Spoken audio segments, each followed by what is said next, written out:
Azusa confidently walks toward her office building. As she makes her way inside, several employees glance at her, recognizing her as someone whose proposals and materials often win awards. At the entrance gate, she scans her ID, but the gate doesn't budge when she tries to walk through. Looking down, she realizes it isn't her ID that she scanned, but a business card for plumbing services. Meanwhile, in the publicity department, Kosuke is stressing over the pile of work waiting to be completed when Azusa enters and heads to her desk. Several coworkers greet her as others continue filing into the office. Once the greetings die down, everyone quickly gets to work. Minori approaches Azusa with a concern since one of the influencers they had contacted for a promotion is no longer available. She asks if Azusa has a solution. Azusa coldly reminds Minori that it's her responsibility to handle that issue, and that she should have come prepared with a proposal rather than asking for ideas.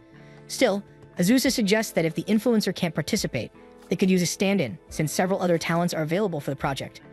She then walks over to Kosuke, handing him the documents she corrected on his behalf so he can forward them to the planning department. Noticing his messy desk, she scolds him, prompting Kosuke to hurriedly clean up. Azusa is soon called over by their boss, Iji. As she heads his way, two coworkers gush about how reliable she is, though Kosuke mutters that Azusa is actually quite scary. The girls reluctantly agree, admitting she could stand to be nicer. When Azusa reaches Iji, he informs her about a new hire who will be joining the department. He wants her to train him. A flicker of uncertainty passes through Azusa's eyes, but Iji reassures her that the newcomer is talented and should adapt quickly. He adds that it would benefit the company if someone as accomplished as Azusa trained him. Azusa smiles at the compliment and accepts the task, though inwardly she laments the situation. She has worked hard to cultivate an aloof and distant image, specifically to avoid being invited to after-work drinking sessions. Unfortunately, Iji seems oblivious to this and continues to believe she gets along well with everyone. The thought makes her even gloomier, though she resolves to remain professional. Before she can dwell on it further, an energetic voice greets the department. Turning, Azusa sees the new hire Yu greet Eiji.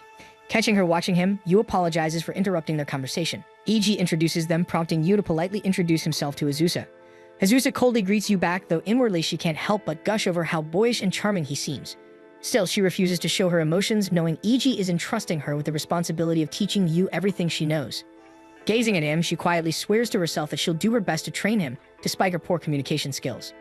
Azusa brings Yu to the merchandising room and explains that the company originally started as a game developer, but has since expanded into other industries such as apparel, real estate, and more. She emphasizes that because the company covers such a wide range of businesses, their department is constantly handling multiple projects at once. She then quickly walks him through the different parts of the building, their desks, the kitchen, the copy machine, the nearest bathroom, and even a free snack area. Feeling accomplished, she believes she's managed to show him everything important. They dive straight into work, but soon Yu hesitantly calls for her attention, embarrassed that he doesn't know what his tasks are for the day. Azusa realizes she got carried away with the tour and completely forgot to explain his actual duties. Regaining her composure, she firmly tells him that he'll be joining her in a business meeting, and that from now, his role is to shadow her and observe. Before they leave, she insists they practice exchanging business cards as it's an essential part of professional etiquette. Azusa attempts to demonstrate, but in trying to force open her card holder, she accidentally spills its entire contents across the floor. Flustered by her own clumsiness, she freezes as Yu quickly gathers the scattered cards and hands them back to her politely. As planned, Azusa and Yu greet their guests at the company entrance and escort them to the meeting room. She asks if it's all right for Yu to join, and he introduces himself smoothly, offering his business card just as she had shown him earlier. She begins her presentation. Outwardly, it appears flawless, but inside she's rattled by Yu's attentive gaze, which makes her even more self-conscious.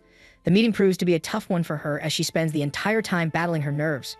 After the meeting, Yu compliments Azusa on how professional she looked, though she feels mentally exhausted. She realizes it's almost lunchtime and wonders if it's proper for her, as the senior, to invite him out. She begins to smile to herself while thinking of a nice restaurant they could go to. Yu notices the smile, but is startled when her expression suddenly shifts into panic. In her inner monologue, Azusa frets about whether inviting him to lunch would be considered harassment. She also worries about appearing cold or unapproachable if she doesn't invite him. Her anxiety spirals further as she worries about what kind of small talk she could manage during the meal. Yu, noticing her troubled look, doesn't comment on it. Flustered, Azusa abruptly announces that she has another meeting and tells him to go ahead with his lunch without her. She hurries off, trying to hide the redness of her face. Once she's put enough distance between them, she slides down against the wall and sighs, wondering how she's supposed to mentor him when her personality makes even simple interactions so difficult. By the end of the day, Yu approaches her to say he's heading home. Azusa acknowledges it, then silently scolds herself for sounding so curt. Before leaving, Yu thanks her for looking out for him, admitting he had been very nervous about his first day. Azusa tells him it's normal for newcomers to make mistakes and reassures him that he can always rely on her. She offers him a few more words of praise before he leaves. As he exits, his other coworkers also stop to chat with him about his first day. That evening, as Azusa walks the dark streets home, she feels guilty. She realizes she spent more time worrying about her own image than focusing on Yu's feelings. She resolves that tomorrow she'll be more attentive and straightforward with him. The next day, Yu's chatting casually with coworkers when Azusa appears, coldly telling them to move out of her way. They immediately make room for her to pass. Azusa sits at her desk, inwardly proud of herself for greeting everyone normally, completely unaware that she actually came across as intimidating. Later, she assigns Yu to draft a proposal for a manga studio, handing him samples of her own past work for reference. As Yu dives into the task, Azusa vows that today will be the day she finally invites him to lunch. When Yu later asks her to review his work, she points out several mistakes and tells him to revise those sections. Before he can get started, she adds firmly that he should make the revisions after lunch. Azusa decides this is the perfect opportunity to finally invite Yu to lunch, but she doesn't notice he has already stood up to get his food, only to spot him returning to his desk with a cup of instant noodles. She immediately scolds him for eating something so unhealthy, but Yu explains that he's on a budget. Azusa chooses not to argue further and turns away, feeling guilty that she missed her timing and may have sounded too harsh, especially since she didn't know about his financial situation. Yu, however, notices the dejected look on her face. At a diner, Azusa eats her own lunch while feeling inadequate as a mentor. She recalls how her own mentor once brought her to the same restaurant, sharing words of wisdom and encouragement over a meal. The memory only deepens her sense of failure. Her phone ringing pulls her out of her thoughts. She quickly finishes her food before calling Ritsu back. On her walk to the office, she discusses the tasks still left to handle. Ritsu thanks her, then advises her to practice making small talk more often.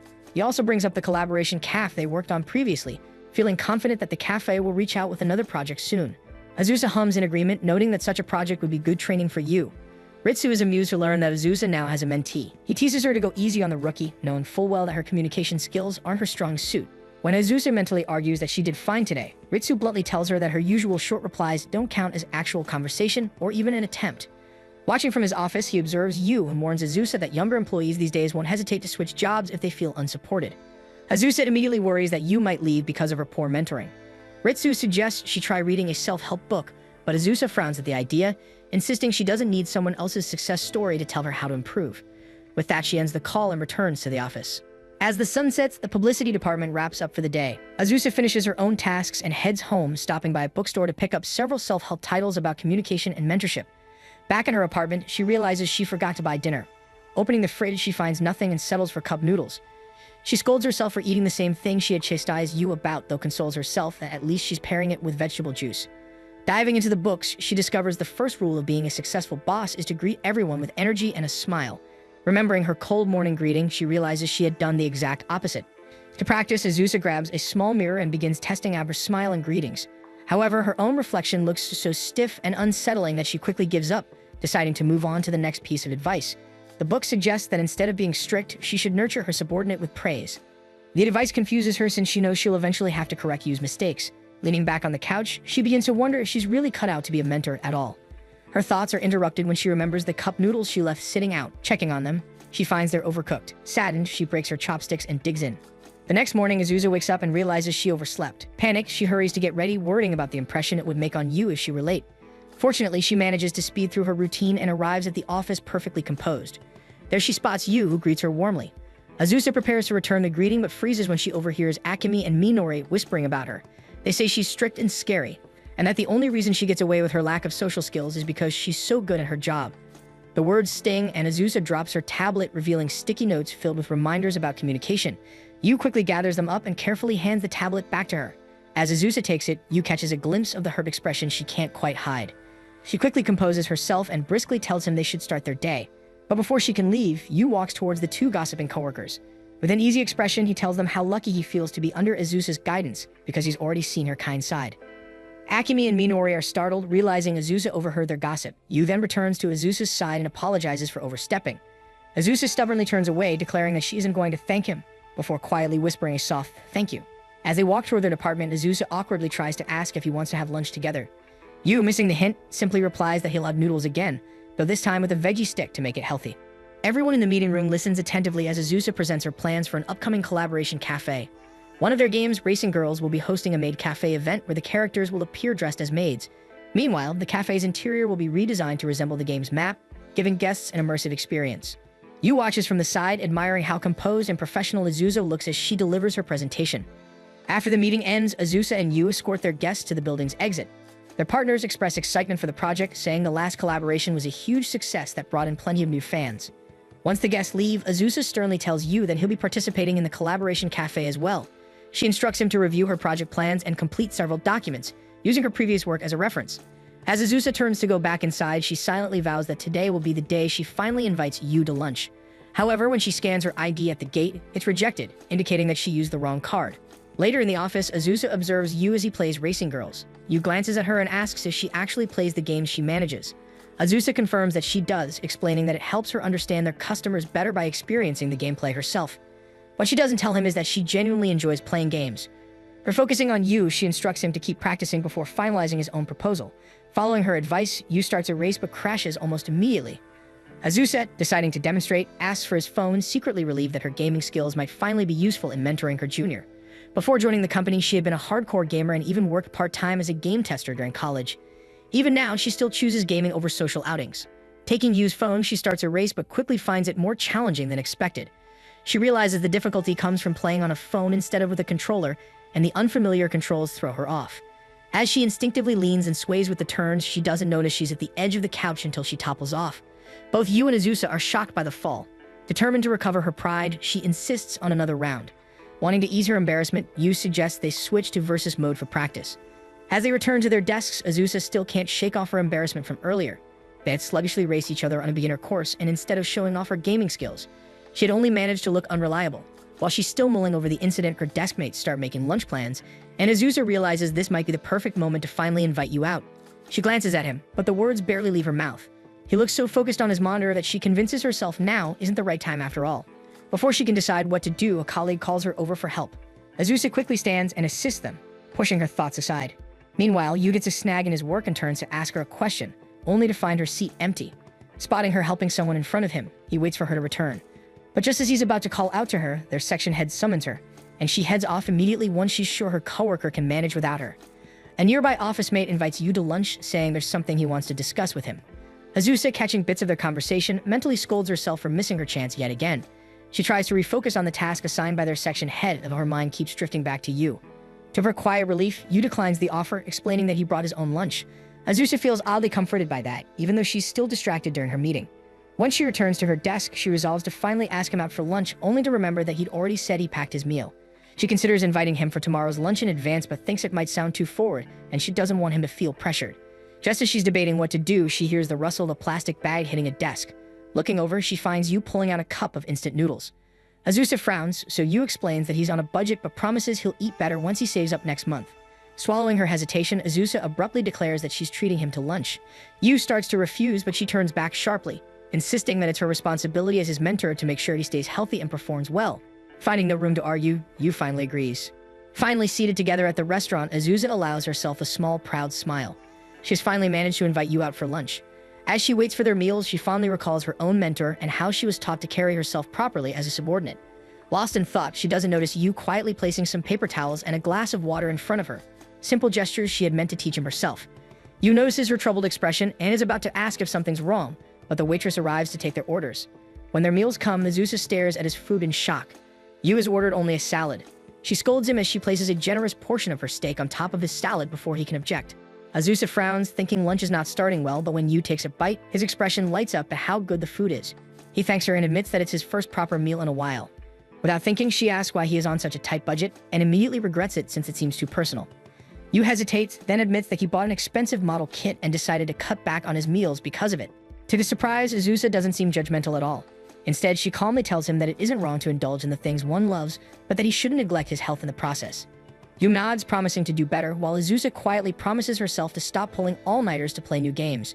To lighten the mood, Azusa tells him that they should practice the racing game again to make their proposal stronger. Later that night, Azusa spends hours playing the racing game until she finally earns first place using the mobile controls. Her stomach growls in protest, reminding her she has yet to eat. Opening her fridge, she finds only 2 eggs and no oden noodles, so she settles for instant curry noodles and a vegetable drink. Looking at her food, she realizes she has no right to lecture Yu about healthy meals when she's been doing the same thing herself. The next day, Azusa walks to the office noticeably more tired than usual. She had stayed up all night playing Racing Girls. Despite her fatigue, she feels happy with herself because now Yu can ask her anything about the game, and she'll be able to answer confidently. At work, Azusa observes Yu sitting beside her. He seems troubled by something, which makes her fondly remember how she was when she was still a newbie. She recalls that her mentor's advice was to always ask questions when needed. Her mentor pointing it out made her senior much more approachable. Deciding to do the same, she sternly tells Yu that he should ask her questions immediately whenever he has one. Yu thanks her for checking up on him, but reassures her that he is fine. The response throws Azusa off a little, as she had planned to help him today. Returning to work, she glances at Yu, expecting him to ask her something, but he doesn't. She tries to hover near him, pretending to get water and walk back, but Yu doesn't say anything.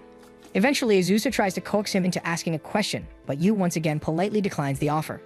Azusa moves to sit by the couches, wondering why Yu hasn't approached her yet. She begins to worry that she may have created an unwelcoming atmosphere and that yesterday's lunch wasn't enough to make her seem approachable. She decides that the solution is simple. All she needs to do is invite him out again today. If she shows how reliable she can be and makes sure he eats properly, he might feel comfortable enough to come to her for help. With her plan in mind, Azusa walks back into the office determined to ask Yu out for lunch. However, she overhears him chatting with their coworkers about lunch plans. Yu agrees to go with them and even suggests inviting Azusa along, but the others dismiss the idea. They tell Yu that Azusa never wants to join them, and that she rarely attends company parties either. Yu looks surprised but still agrees to eat with them. Hearing their footsteps approach the exit, Azusa quickly runs away, hoping they haven't noticed her eavesdropping. Once the elevator doors close, she peeks out from behind the corner, feeling dejected once again for failing to invite him to lunch. Azusa decides to spend her lunch break alone at a nearby park. As she eats a modest meal, she reflects on how quickly Yu has been learning and how capable he already is. The thought worries her because if he keeps picking things up this fast, he might soon find her lessons unnecessary. She also realizes that she hasn't exactly shown him any of her better sides lately. Before she can dwell on it further, her phone rings.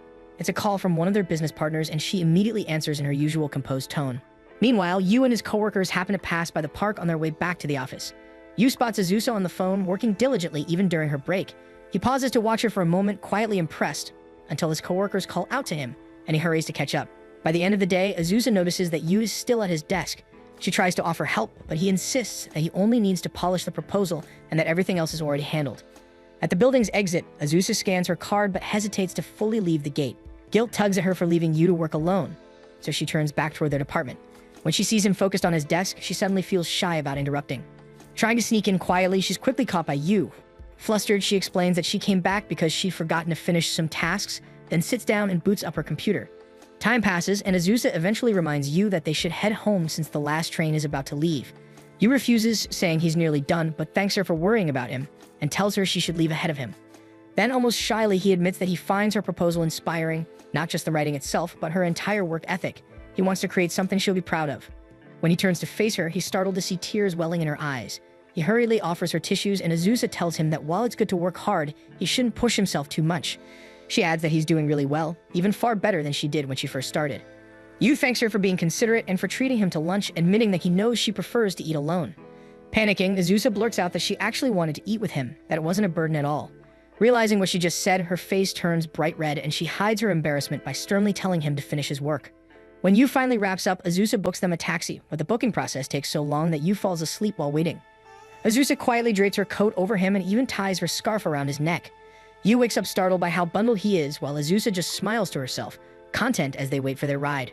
Azusa and Yu are invited to discuss plans for an upcoming drinking party since one of their coworkers is about to get married. Azusa feels a pang of dread at the mention of marriage, remembering how her mother has been pressuring her to meet someone lately. Their boss explains that he plans to combine the wedding celebration with Yu's welcome party into one event. He adds that he wants Yu to organize it, saying it will be a good opportunity for him to learn how to entertain guests. He also asks Azusa to guide Yu in choosing a suitable restaurant and finding a gift for the couple. Azusa agrees but inwardly worries. She rarely socializes with her office mates and has no idea where people would want to eat, much less what kind of gift to buy. Once their boss leaves the preparations to them, Azusa, trying to sound confident, declares that they will start planning right away. The two soon find themselves in a luxury goods store. Yu looks around curiously, wondering what kind of gift would be best. Azusa explains that gift giving is an important skill, not only in the office but also in learning how to navigate society. As Yu browses through the displays, Azusa secretly pulls out her phone and searches for what would be an appropriate gift. She curses her lack of experience, since her introverted nature has led her to skip so many weddings that she can't remember the last one she attended. She even recalls how she's never been invited to recent weddings because she never showed much interest before. Still, she's determined to guide Yu properly, even if she's just as clueless as he is. Her eyes soon land on a shelf filled with mugs. One particular set catches her attention, a pair of couple mugs with adorable cat designs. Yu notices the faint sparkle in her eyes as she picks one up for a closer look. Curious, he approaches and asks if she thinks the mugs would make a good gift. His sudden proximity startles Azusa, causing her to fumble and drop one of the mugs, which shatters on the floor. Yu immediately apologizes for startling her, but Azusa insists it isn't his fault. When a sales lady comes over to check, Azusa can't help putting herself down over her usual clumsiness. She tries to insist on paying for the broken mug, but Yu asks if they have another pair available since he'd like to buy them. Azusa protests, saying she should at least pay for them. but Yu simply explains that he liked the design and intends to use them himself. Before she can argue further, he's already at the counter paying for the set. Azusa feels defeated and vows to find the perfect present for the couple. Searching through her phone, she prides herself on her research skills, honed through years of obsessing over games. After Yu completes his purchase, she confidently announces that he should follow her since she's already thought of the perfect gift. Once they finish shopping, they stop for coffee. Yu thanks Azusa for the wonderful idea of getting the couple a pair of towels, saying he hopes they'll enjoy how soft they are. He then adds that he's surprised Azusa takes her coffee black. Putting on a confident air, Azusa explains that adding anything to coffee dilutes its original flavor. Yu looks impressed but admits he prefers his coffee with a little sugar. He takes a sip and Azusa glances at his cup longingly, wondering why she had to sound so pretentious. She recalls her mentor always drinking black coffee in front of her and had hoped to imitate her sophistication. Convincing herself that coffee is just meant to keep her awake, Azusa takes a sip but immediately screams as the bitterness overwhelms her. Yu, noticing her reaction, offers to get cream or sugar, to which she quickly replies that he should bring both. After adjusting her drink, her mood brightens until she realizes she just embarrassed herself in front of her junior. Trying to recover her composure, Azusa shifts the topic, saying they should move on to the next task, reserving a venue for the party. With the celebration scheduled just before Golden Week, she worries most places might already be fully booked. They take out their phones to look up good restaurants. As Yu talks about possible venues, Azusa finds herself distracted, quietly observing him instead. Rather than focusing on his suggestions, she starts wondering if Yu likes to drink and begins thinking about the little things she's learned about him so far. Noticing her gaze, Yu tries to get her attention, but Azusa abruptly asks if he enjoys drinking. Yu admits he isn't really into alcohol. Azusa claps her hands in delight, happy to find they share the same sentiment. Catching herself, she calms down and tells him there's no need to force himself because drinking tastes better when shared with people one feels comfortable around. Yu thanks her for saying that, relieved that he doesn't have to pretend. He then mentions he's heard that Azusa usually skips drinking parties. Sensing the concern in his tone, Azusa reassures him that she'll attend because this party also celebrates his welcome to the company. Azusa advises Yu that it's perfectly fine to decline a drinking invitation if he doesn't feel like going. Yu feels reassured by her words but suddenly admits that he'd like to drink with her someday. The admission catches Azusa off guard and she blurts out that she doesn't see any merit in drinking with him. She instantly regrets her words, scolding herself internally for sounding so cold when Yu had only tried to be friendly. Unable to find a way to take it back, she hurriedly grabs her phone and tells him they need to reserve a restaurant as soon as possible. The next morning, Azusa walks to work still weighed down by guilt for turning Yu down. When she arrives at her desk, she notices the cat-patterned mug placed beside her computer. She asks Yu about it, and he nervously explains that he only really needs one mug. He adds that he noticed how much she seemed to like that particular set, so he decided to give the other one to her as a token of gratitude. Touched and flustered, Azusa awkwardly tells him that she'll use it as a toothbrush holder. That evening, the beer party finally takes place. Azusa is tasked with giving the opening toast. She keeps it brief, telling everyone they should blame their boss for making her do it since she doesn't have any sentimental words prepared. She congratulates her coworker on her engagement and raises her glass to lead the cheer. Sitting beside the newly engaged coworker and their boss, Azusa is thanked for helping set everything up and for finally joining a company event.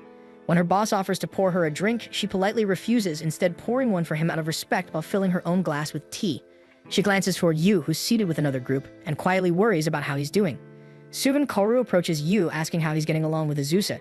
Yu glances in her direction and smiles before replying that they're actually getting along quite well. Kaoru admits he was worried since most newbies are usually scared of her. Yu says he's grateful to be under her guidance since she corrects and supports him whenever he needs it. Satisfied with the answer, Kaoru pats Yu on the back and encourages him to relax and enjoy the night. Azusa watches the interaction from her table, a worried look in her eyes. Eventually, she stands and approaches them. Both men are startled when she suddenly appears behind them, takes Yu's drink, and downs it in one go. Speaking firmly, she declares that Yu is her mentee, and she can't just sit around letting him drink whatever is handed to him unless she tests it first. Amused by how she's finally socializing, Kaoru laughs and pours her another drink. Azusa eventually sits down between Kaoru and Yu, already feeling the effects of the alcohol.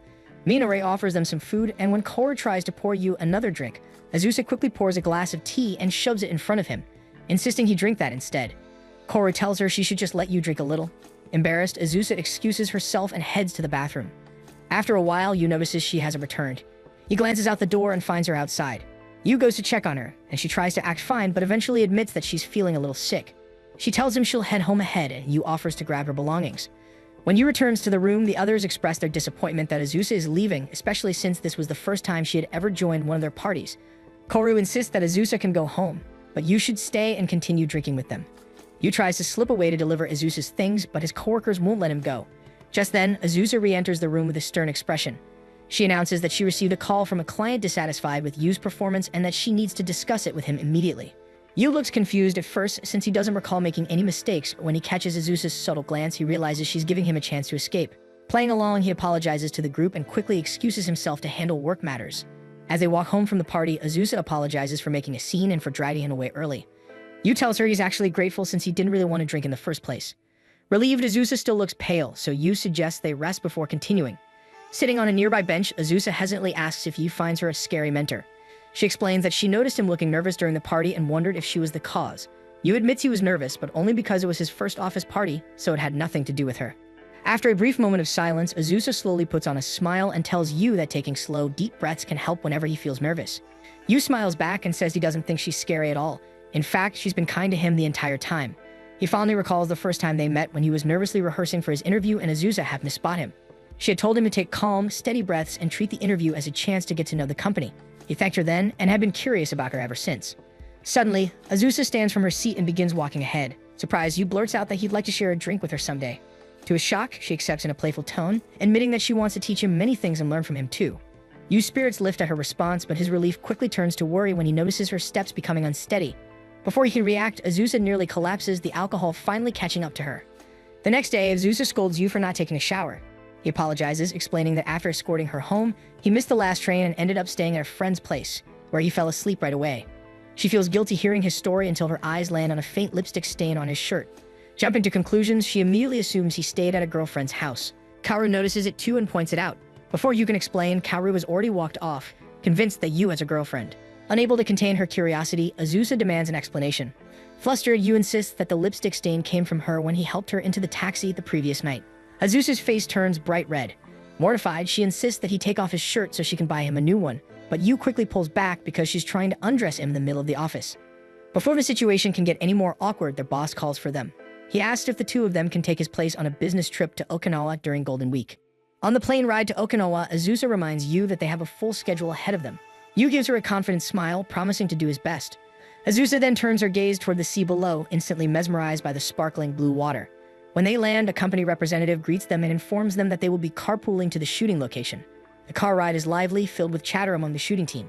Amid the conversations, Yu reviews his notes, and Azusa quietly observes him until they arrive at their destination. The photo shoot begins smoothly. The model Nashiko easily gets into rhythm, making the shoot feel effortless.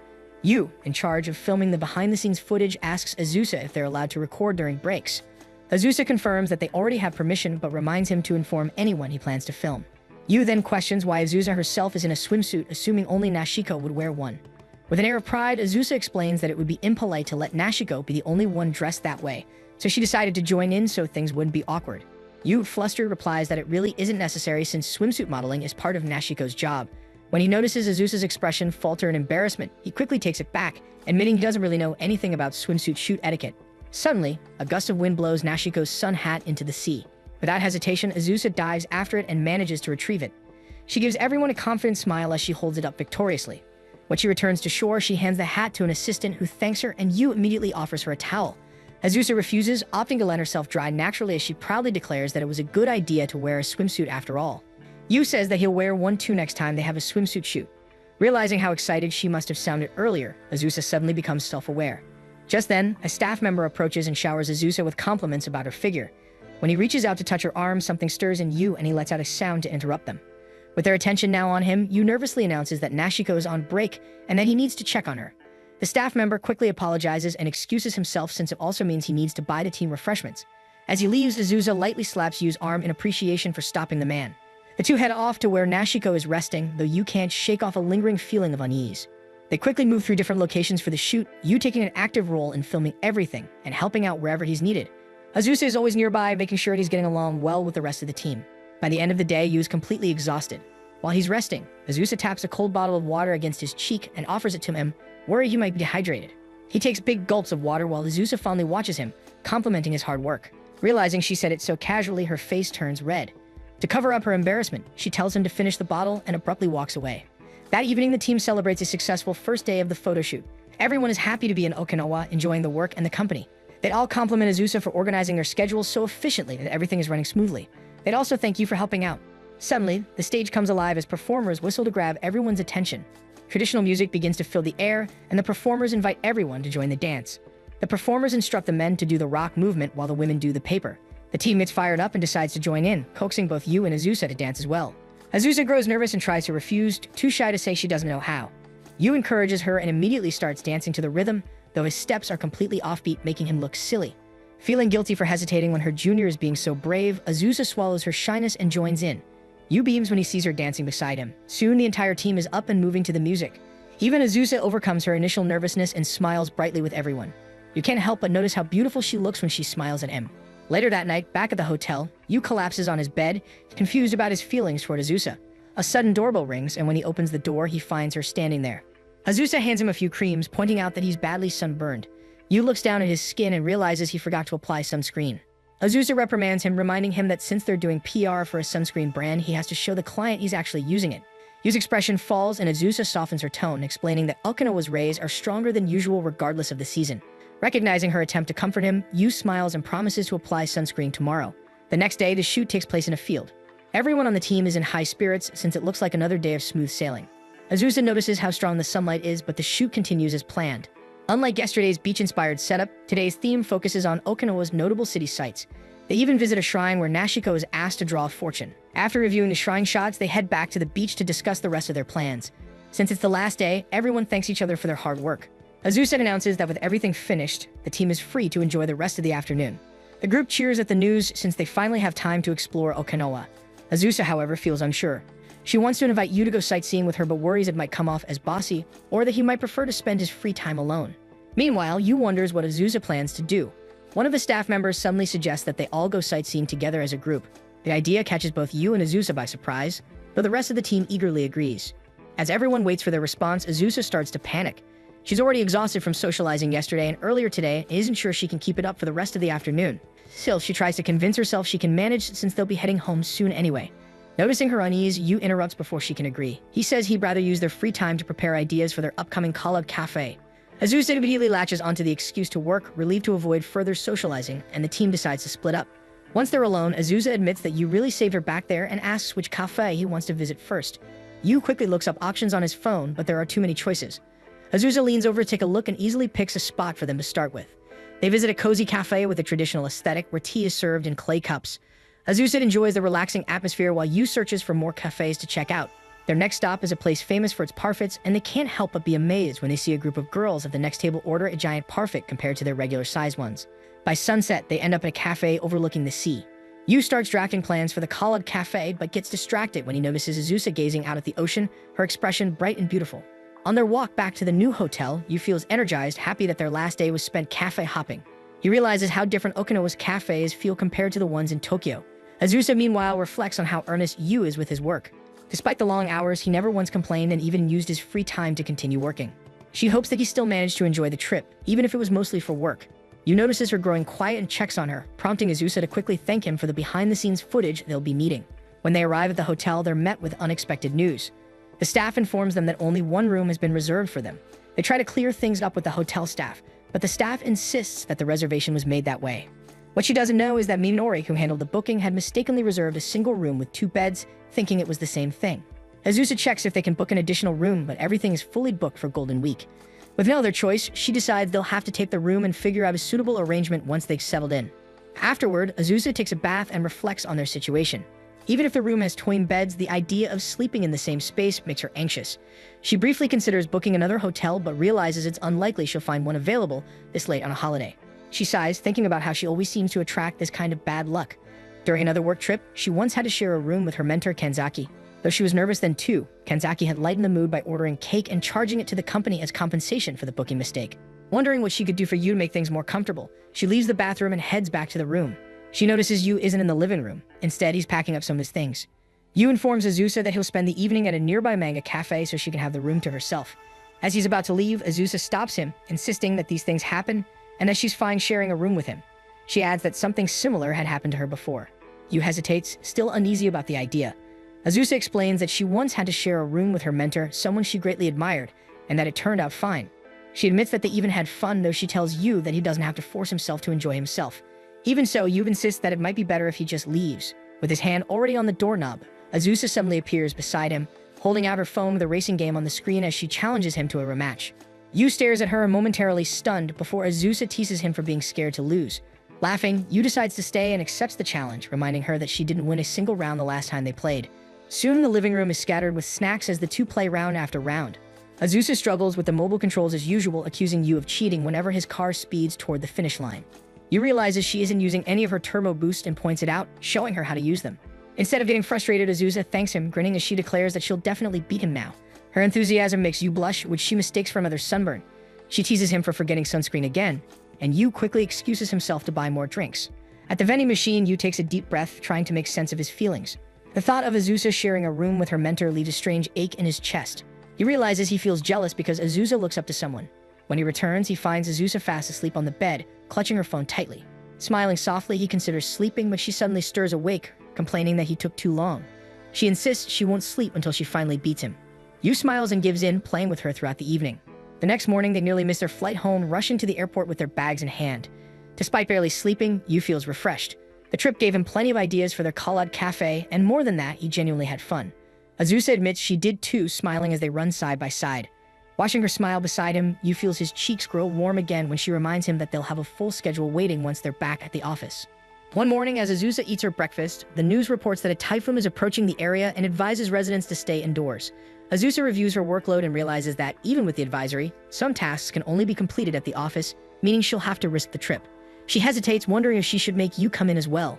It feels unfair to ask a newbie to commute during bad weather, but she'll need him for the meeting, and the deadline for the sunscreen PR project is fast approaching. Her thoughts drift to their Okinawa trip and how much fun she had working with him.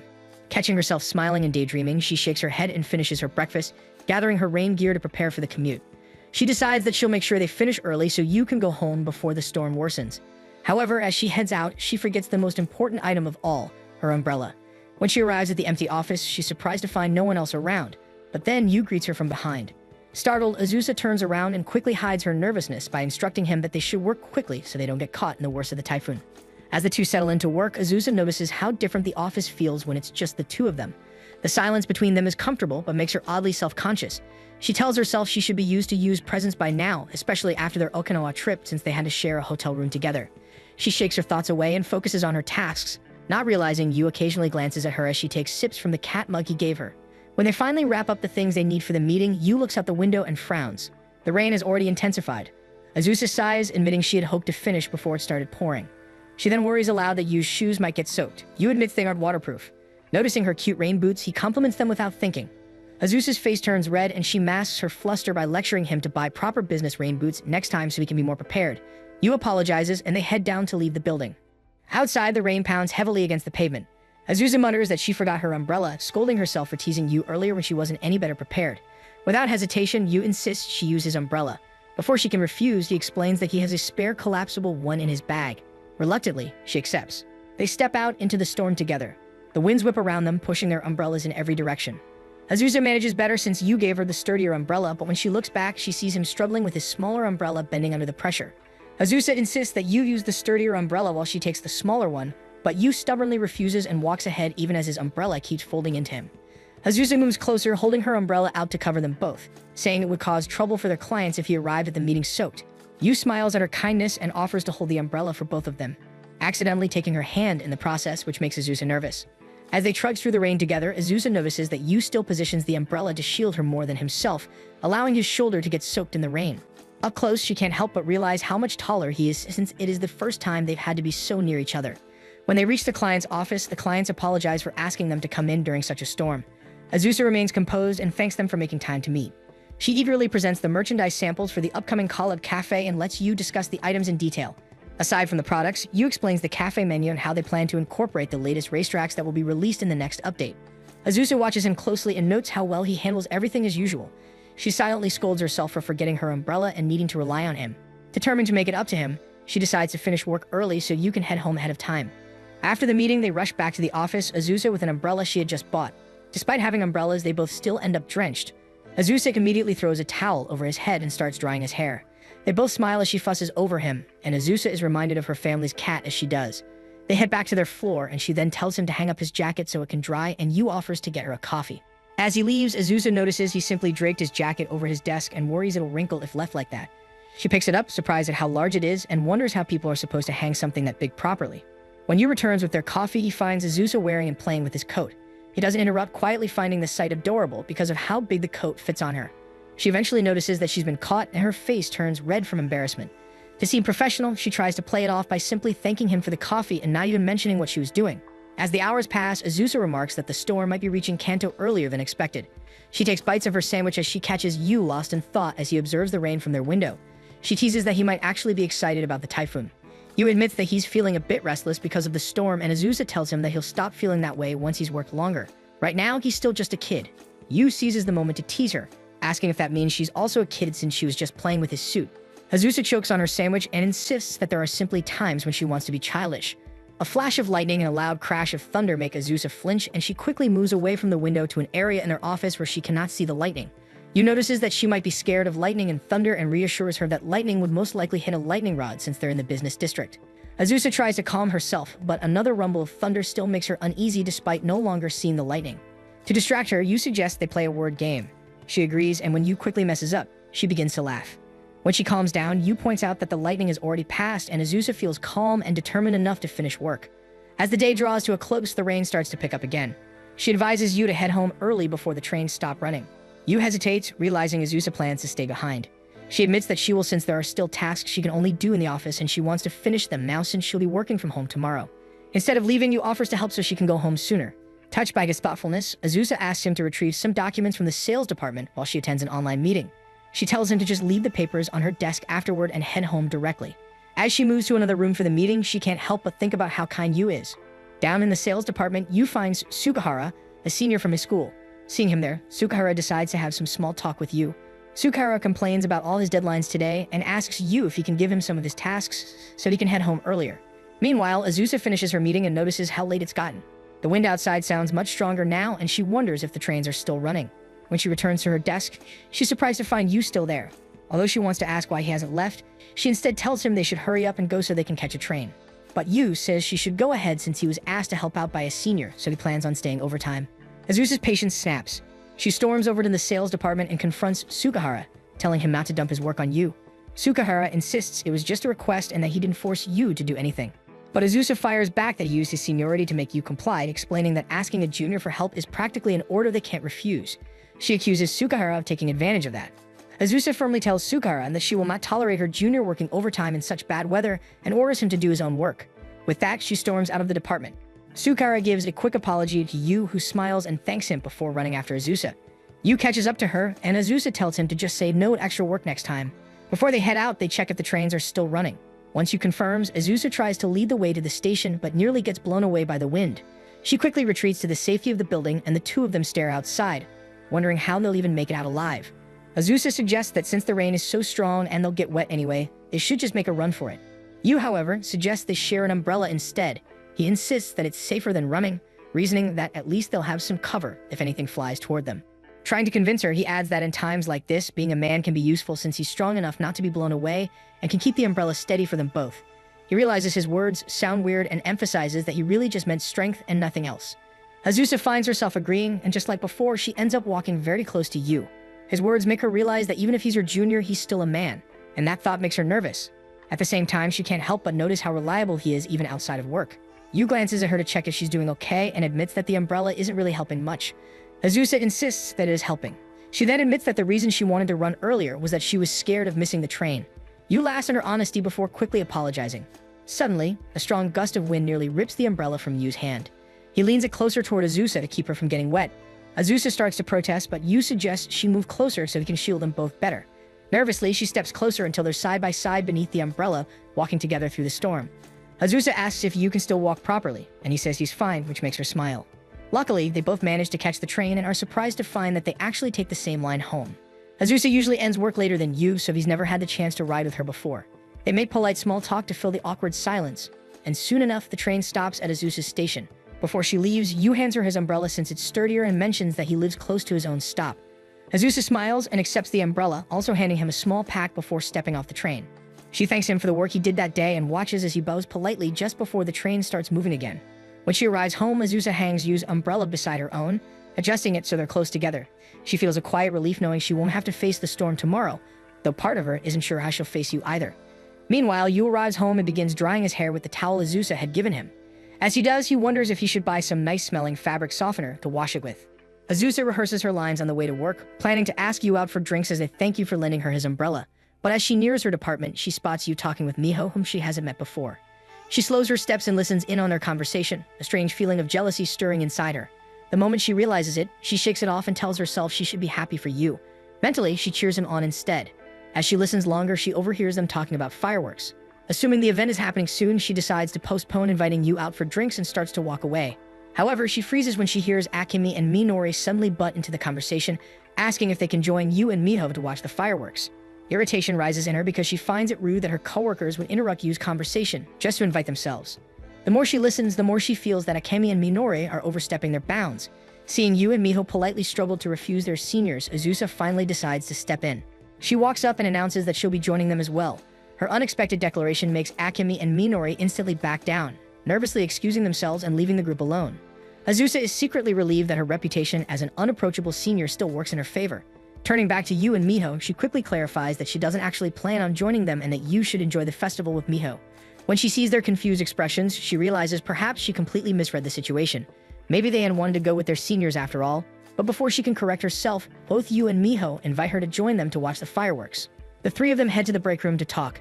Miho introduces herself as a new hire from the public relations department. Azusa introduces herself as well, and Miho cheerfully says it feels like they already know each other since she's heard so much about Azusa. Flustered, Yu tries to change the topic, suggesting that they should finalize their festival plans so Azusa can return to work.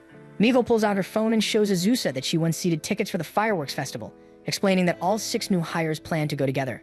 Azusa pales at the thought since it means she'll have to mingle with 6 of her juniors, which sounds painfully awkward for her as a senior. She tries to decline politely and suggests that they all enjoy themselves without her, but Miho insists she joins since she's always wanted to talk to her. Yu tries to subtly help Azusa out of the situation, but Miho doesn't catch his hints, leaving Azusa trapped in an invitation she doesn't know how to refuse. That evening, Azusa thinks about the upcoming festival and what she should wear. She knows most people wear yukatas, but she has no idea what looks nice. Then she remembers that her mother had bought her 1 year ago that she never got to wear. She calls her mother, whose cheerful voice immediately fills her ears. They exchange a few words before Azusa brings up the yukata. Her mother gets excited and assumes Azusa needs it for a date. Flustered, Azusa quickly corrects her, explaining that she's only going with coworkers from the office. Her mother sends her a photo of the yukata, and Azusa pales at the sight since it's overly childish. She decides against wearing it, but her mother insists on sending her some accessories and even a bit of money so she can buy a new one. Azusa tries to argue that she can buy her own, which makes her mother laugh, realizing Azusa probably has plenty saved since all she does is work and stay home playing games. At the yukata shop, Azusa feels overwhelmed by the sheer number of choices. A sales lady approaches and offers to help, but Azusa stiffly declines. The woman politely steps back, and Azusa silently apologizes in her head, knowing she was only doing her job. As she browses, she spots a yukata pattern with turtles and for a moment thinks of Yu. She quickly shakes the thought away and decides to buy the yukata displayed on the mannequin instead. Back home, she watches tutorial videos and tries to put the yukata on herself, but no matter how many times she adjusts it, it still looks wrong. After nearly an hour, she admits defeat and realizes she'll need help. The next day at work, Azusa discreetly heads to the public relations department and signals Miho that she wants to talk. Miho initially assumes Azusa plans to back out of joining the group, but Azusa surprises her by saying she's planning to wear a yukata. Miho's eyes light up as she had wanted to wear one too, but was afraid she'd stand out. Knowing Azusa will wear one gives her the confidence to do the same. Realizing she got carried away, Miho reins herself in and lets Azusa continue. Azusa asks how Miho plans to wear hers, and Miho explains that some salons offer dressing services by appointment, though she's just planning to follow video tutorials instead. As Miho continues to chatter excitedly, Azusa decides it would be safer to book a salon to help her with the yukata. After their talk, Miho happens to spot Yu in the hallway. With a teasing grin, she tells him to look forward to seeing Azusa in a yukata. Yu immediately flushes red as Miho sings and skips away. On the day of the festival, all the new hires gather near the station. Many of them are eager to finally meet Azusa, having heard rumors around the office about how intimidating she supposedly is. Yu tries to defend her, explaining that while she's strict, she's also kind and hardworking. His friends just say it's probably Yu's kindness that brings out her softer side. Before Yu can argue more, Miho spots Azusa first and waves her over. Yu looks up and freezes when he sees her wearing a light yellow yukata that suits her perfectly. Miho, more composed, rushes up to compliment her, and Azusa politely returns the praise, learning that Miho had managed to put on her own yukata. Azusa then greets the rest of the group, telling them to enjoy the night even with her around.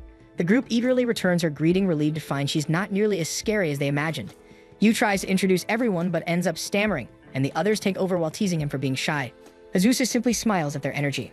As they make their way toward the festival grounds, Miho suggests buying snacks since there's still time before the fireworks. With so many stalls around, the group decides to split into 2 groups. Azusa joins Yu and Miho's team. She feels a bit guilty about being looked after, but decides to go along with them since she is clueless in this setting. When Yu asks what she wants to eat, she admits she's craving cold noodles.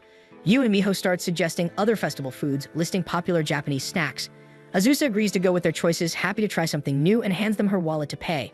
Yu and Miho both refuse at first, but she insists, reasoning that festival stalls can be expensive. They give in, and Azusa smiles triumphantly as they head off to buy food. They return with freshly made takoyaki. Miho suggests eating them while they're still hot, and she and Yu pop the steaming pieces into their mouths, skillfully cooling them as they chew. Azusa tries to follow their lead, but the takoyaki burns her mouth. They quickly buy Azusa some shaved ice, and the cool sweetness instantly soothes her burnt tongue. Yu apologizes for encouraging her to eat it while the takoyaki was still hot. The three of them end up standing in a corner, enjoying their food as the festival buzzes around them. Yu wonders aloud why festival food always tastes better than normal food. He says he often eats yakisoba at home, but somehow the ones at festivals always taste special. Miho teases that it's probably because he's comparing them to instant yakisoba. She turns to Azusa and reveals that Yu spent most of his training period on a tight budget because he kept buying plastic model kits. Azusa tells her she already knows. She watches as Yu and Miho continue to banter, and for the first time she notices how relaxed Yu seems. It feels different seeing a side of him that doesn't show up at work. After finishing their food, they spot a shooting game booth and decide to try their luck. Azusa says she'll just watch, but Miho and Yu both insist on winning her a prize. Her eyes drift toward a small turtle plush sitting on the shelf. Standing behind them, Azusa watches as they try to win the plushie. For a moment, she is touched by how kind they both are, but a pang of guilt settles in her chest. She worries that they might just be humoring her because she's their senior. Her feet move before she can think, and she quietly walks away, deciding she'll meet them later at the fireworks spot and pretend she got lost. As she wanders, the strap of her sandal suddenly snaps. She looks around and realizes she's strayed into a part of town she doesn't recognize. Reaching for her phone, she groans when she realizes that she forgot to charge it. She sits on a nearby bench watching groups of friends pass by in laughter. She tells herself she's used to being alone. She always has been since school. But for some reason, the thought of missing the fireworks with Yu makes her chest ache in a way she can't explain. Her thoughts are interrupted when Miho finds her. She notices the broken sandal and the dead phone and immediately calls Yu to tell him she's found Azusa. Turning back, she gently smiles and says that Yu is really worried about her. Azusa apologizes for ruining the evening, but Miho waves it off. She says it's actually nice getting a chance to talk to her. Azusa looks puzzled, unsure why someone would be happy about that. Miho explains that Yu talks about her all the time. Miho admits she's also heard the rumors from other departments about Azusa being scary and overly strict, but knowing Yu is not the type to lie or exaggerate. Azusa blushes slightly, muttering for Miho to stop flattering her. Miho just smiles kindly, seeing a softer side of her senior. Before they can say more, Yu's voice calls out in the distance. They both look up to see him, worry written all over his face. He looks like he's about to scold them, but Miho quickly reassures him that Azusa is fine and says they should hurry before the fireworks start. Azusa tells them to go ahead since her sandal broke. Yu is searching for a fix on his phone. He borrows a coin from her wallet and, using his handkerchief and the coin, manages to repair the strap just enough to walk on. Both Azusa and Miho are impressed by how clever the fix is. Azusa tests it out and smiles when it holds. They start hurrying toward the viewing spot, but Miho walks ahead, grabbing Azusa's hand to pull her along. Yu scolds her for rushing too fast and struggles to keep up. Seeing this, Azusa reaches back and grabs Yu's hand, urging him not to get separated. He feels his face heat up as their hands touch. When they finally reach the paid area for ticket holders, Miho runs off to buy drinks. Azusa suddenly realizes she's still holding Yu's hand and quickly lets go. Yu apologizes for snapping at her earlier out of worry. Before either of them can say more, the first firework lights up the sky. They both gaze toward the sky, amazed at how pretty the fireworks are from their spot. Azusa gazes up at the dazzling lights and wonders quietly how their relationship would be if they weren't senior and junior. Thanks for watching. Make sure to subscribe so you don't miss new episodes every week.